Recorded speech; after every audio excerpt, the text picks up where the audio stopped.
Well, as Republicans are trying to find the right way forward, all eyes remain on Fulton County, Georgia, where former President Trump is set to be arraigned sometime this week. He has again until the end of the week to formally surrender in this Georgia election case. But some reports say his team is eyeing Wednesday, which happens to be the same day as that first GOP debate in Milwaukee.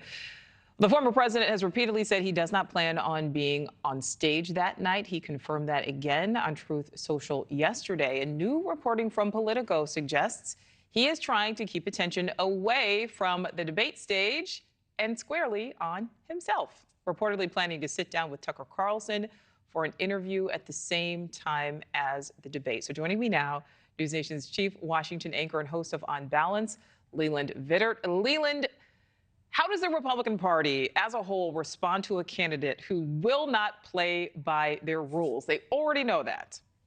Well, a few things to break down. When you say the Republican Party, there's a lot of different facets to the Republican Party. And Donald Trump, you'd have to say, is the de facto leader, or certainly the strongest voice right now in the Republican Party, just based on where he is in the polls. And you say he won't play by the rules as set by who?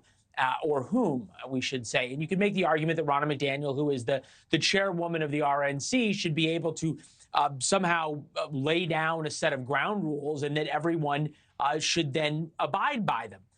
The problem for Ronna McDaniel is that Donald Trump is a lot more powerful and has a whole lot more of a following and a loyal voter base within the Republican Party than she does or than any of the other candidates here do. And we saw this back in 2016. Donald Trump sort of thumbed his nose many times at the Republican Party. Remember, he didn't show up, I believe it was for the second debate, after he got a huge boost out of the first debate. So I'm not really sure when you say how to deal with them.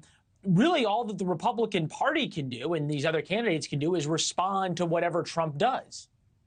Or does not do. And what he may not do is, again, attend that debate Wednesday, where he is, right now, the front runner. I mean, polling at more than 60%. So if the former president does not show up to this debate on Wednesday, do you expect the other candidates then to go after him in his absence? Will they instead go after DeSantis, who is polling in second place, but at 16%, nowhere near the former president? I mean, who is going to be the punching bag if it's not Trump?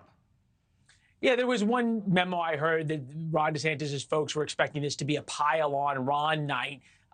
Perhaps trying to set himself up as the front runner among everyone but Donald Trump, as though he was the main target. Look, who attacks Donald Trump will tell us a lot about their campaign strategy. There's one memo from the Ron DeSantis camp saying that DeSantis was going to defend Trump when Chris Christie hit him. So you've got, effectively sort of two camps of the non-Trump candidates. One camp is the pro-Trump ideas, MAGA without the crazy, which is Ron DeSantis and was sort of what Ron DeSantis was hoping to run on. And then the second camp you have, and I think this is an important one, is the Chris Christie-led Never Trump camp. And we had Will Hurd on the program a couple of nights ago. He's polling at, I think, 1% right now, and said to him, at what point do Republicans need to drop out and coalesce around one person? We know that Iowa or New Hampshire is way too late for that to happen. The one thing that Trump has never had, and when he did, even in sort of a minor way, it became an issue for him, is when it's one-on-one.